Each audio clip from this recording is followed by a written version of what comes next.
Spaghettis. Can we go number 4 on the mutation protein yesterday? Can we go through number 4 on the mutation thing? Okay, yes. So here's what I need for you guys to do. We've got a few things to do today. We're going to go over any questions you have about the mutation activity from the other day when you built a protein. So if you have any questions about that tuber activity and the mutation questions on the back, we can go through those. The second thing we're going to do is just a brief review. Hey, chill. A brief review of protein synthesis, and I've got like a diagram that you're going to put vocabulary words in. So it's just vocabulary practice for protein synthesis. And then the last thing we're going to do is we're going to move on to this like kind of last big thing in gene expression, this last big topic, which is about gene expression in prokaryotes. So we're going to talk about how transcription and translation works in prokaryotes. Okay. What questions did you have about this? Number 4. Okay. Describe an example of how the DNA in the activity above could mutate in a frameshift mutation. Explain how the protein would be affected, and make sure to use appropriate vocabulary. All right, who's got a possible explanation for this? So this, oh, go ahead, Charlie. Oh. Oh. Calvin needs one too. Oh no. What? I thought we were looking at this the whole time. Yeah, so yes, and you have it right. Oh, it's really right there. It's right there. You got it. Yeah. Oh, that whole thing we didn't do, or we didn't do. Oh, no. Okay. Yeah. Hey, Josiah. What? Oh, okay. Okay. Okay, let's try this again. Number 4, I need for you to look at number 4 on the back of that tuber worksheet. Describe an example of how the DNA in the activity. You good? Oh. Yep. Describe an example how the DNA in the activity could mutate in a frameshift mutation. So you're going to describe that first. And then explain how the protein would be affected. So there's 2 things that you need to do. Describe what a frameshift mutation would look like.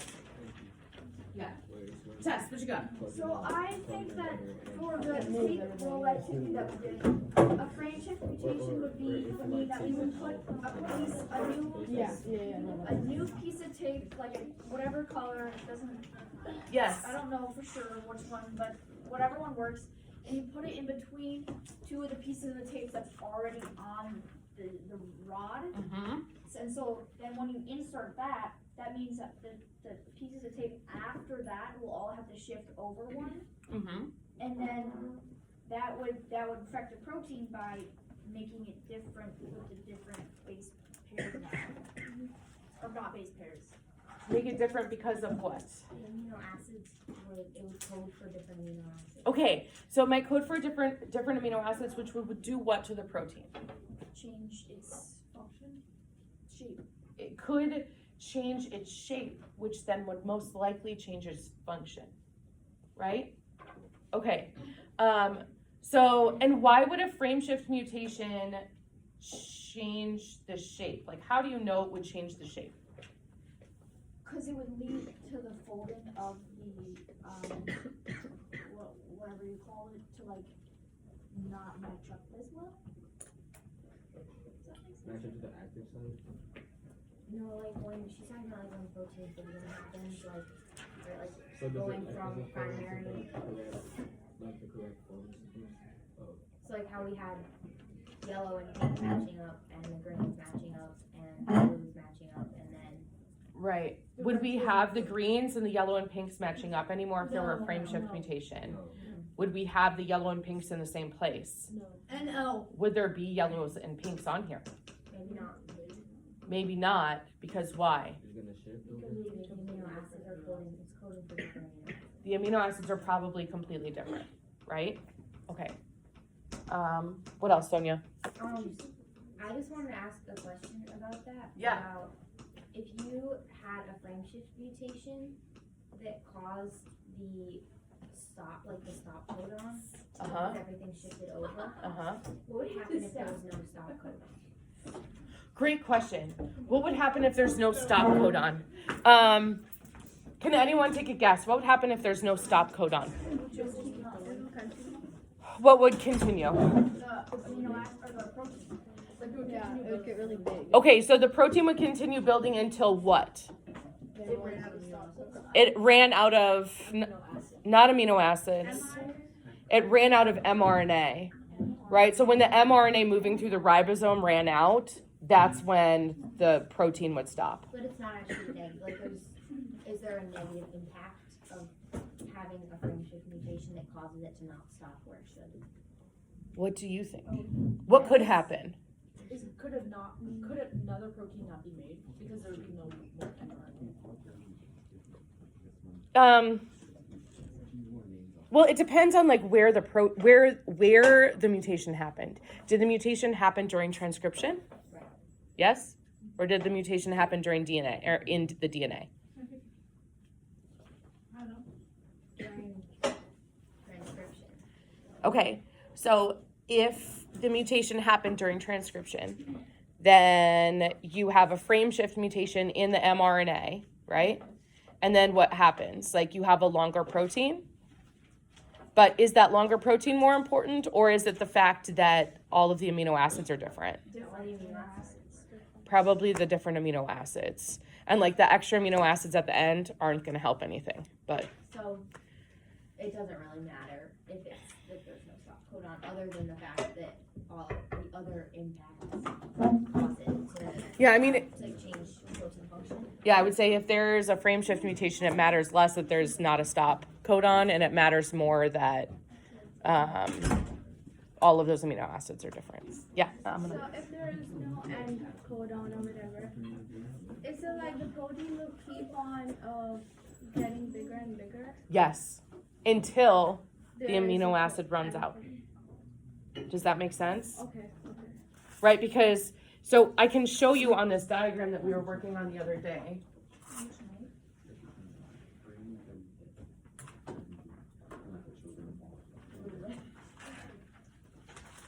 Right, because when we looked at this, when we were looking at these diagrams, These diagrams show protein synthesis, right? they do show protein synthesis, you're correct. So Okay, so we would say that like this last one is probably a stop codon, right?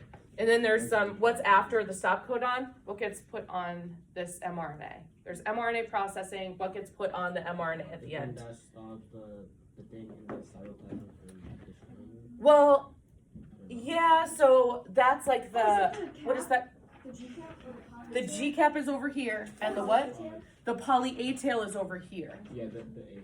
The A's, all of these A's over here, right? So we've got this poly A tail, and that's like, if this stop codon isn't here, then whatever poly A tail or whatever extra thing there is down here, that would all get translated into protein. So the polyatail just is there to like a buff, like just in case there isn't a stop codon, it's there. No, do you guys remember why there's a poly A tail? Cause the thing outside is gonna like break it down, so it's just like a decoy for the other things, right? Yes. So you've got nucleases in your cytoplasm that are basically acting as a protective thing for your cell to break down any nucleic acids that get into your cell. And so your own nucleic acids, your own mRNA is not immune to that. It's also like if one of those nucleases comes into contact with it, it's going to like chomp down the poly A tail. So that's why we have evolved to have this extra piece of mRNA at the end, so that even if it gets chomped down by by the nuclease, you still have the entire sequence that you need for the protein. You're only losing the poly A tail. Why does our body have a nucleus that chomps out our own stuff? Great question. So it's a nuclease, and it's not why is it? Why do we have proteins that chomp down nucleic acids? Viruses. Yeah. Because viruses are like, whenever viruses insert their genetic material into our cells, that's like foreign nucleic acids, right? So the nucleases can't tell the difference between mRNA from the nucleus and external nucleic acids from viruses. So it is like an immune response. more or less. A very general immune response. Yeah. So what so it doesn't matter if, like, doesn't matter that the ACAP has to be only A's. What if it was like a different? Oh, yeah. It's always just a poly A tail, so it's always just A's. I'm not sure why. Can I change? It's as far as I know, that's the only kind of poly tail there is just poly A's. Yeah. So if the actual mRNA were to be chopped up by the nuclease, Yeah. what would have happened? Okay, you tell me. So like if we lose this section right here of mRNA, what happens to the resulting amino acid chain? I'm finished. It's shorter, right? And does that affect the function of the protein? Absolutely, yes. Okay. That was a good discussion. How are we feeling about mutations? Good? Okay. Do we have more questions about mutations and proteins from the back of this tuber activity or protein folding activity? Remember when you told me to I still haven't figured out what the other reason why this activity was not actual protein. Oh, okay. Great. Which one do you have currently? Taking into account of mutations and such, so it wouldn't be perfect. Okay. The tape doesn't really okay. So we're talking about this activity, right? Yeah. So how is this not real protein synthesis? Like what steps did we miss in this activity or how did, go ahead, Sonia. It doesn't show the specifics of each part, right? So in a frame shift mutation, for example, a new nucleotide goes in and pushes all of them over. Sure. And in here, the best way we could display that is the tape, but the tape is representing a whole amino acid, not just a nucleotide. True. So it's a little there's nuances that aren't really examined in this activity, and tRNA stop looking at me like that. tRNA, you don't see tRNA. You don't see tRNA. You don't have ribosome. We don't have a ribosome. And how much matching up the letters? What do you mean? There's no transcription. Yeah, like how the DNA, how it's half a DNA and an RNA, or I guess it's RNA. Yeah, it's RNA and then the DNA comes in. It's there's a C and then there's a G. You don't see the process from DNA to Well, but we did that. the end. In the tuber activity, Yeah. you see DNA. There's no ribosome or We're the That's ribosome. true. That's also true. You are the ribosome. Is there anything else that usually happens before translation happens that we don't see in this activity? How is tRNA represented? Is tRNA represented? No. Did you say NO? What did you just say? Yeah, no. Okay. I would agree that tRNA is not represented. There's no secondary protein structure either. There's also no secondary protein structure, you're right, in this activity. Anything else? What if I told you that it would count as a summative? Would that give She you did the other side. some, oh. I thought you meant the other side of the activity. That would be pretty cool, Miss Novicki. No, I'm not giving you a summative for braiding your hair, but yes, I will give you a summative for this because it's an activity and a. Oh, sure, yeah. Wait, which one? You guys. So this tuber activity that you went through, right? When you do these questions on the back, I will read through them, and then I will count it as a summative because it's a lab. Charlie, you're going to be okay. You can come in next week and we'll figure it out. I have not done this. Oh, well, you should do that. What do you mean, no? How about, when is a good due date for this? Next Thursday? Because we don't have school Monday, Tuesday. Thursday? Thursday? Thursday. Oh. Girl. June 4th. That's the day after you're gone. Oh, Nice try, Amina. All right. Okay, are we good with protein folding? We good with protein folding? Oh.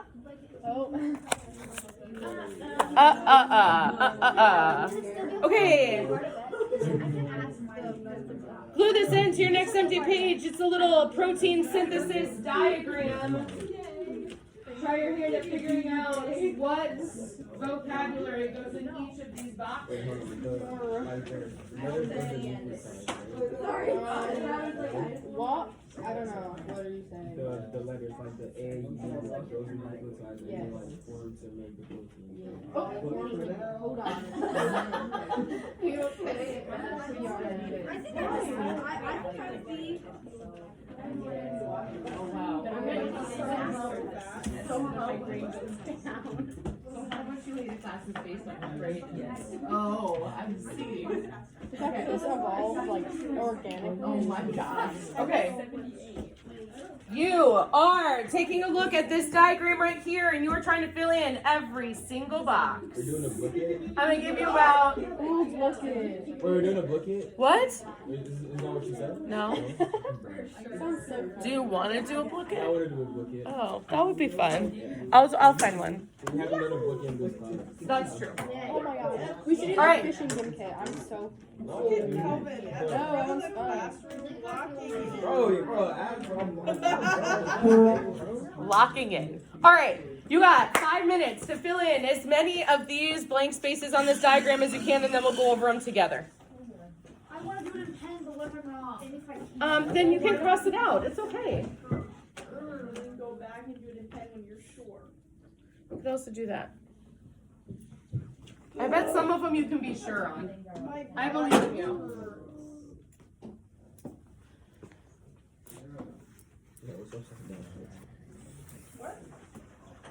It's a chicken tender boat. Chicken tender and fried boat. It's like literally in a boat. And it feels like literally what is this? Right. I don't get it because Oh, I don't get it either, but.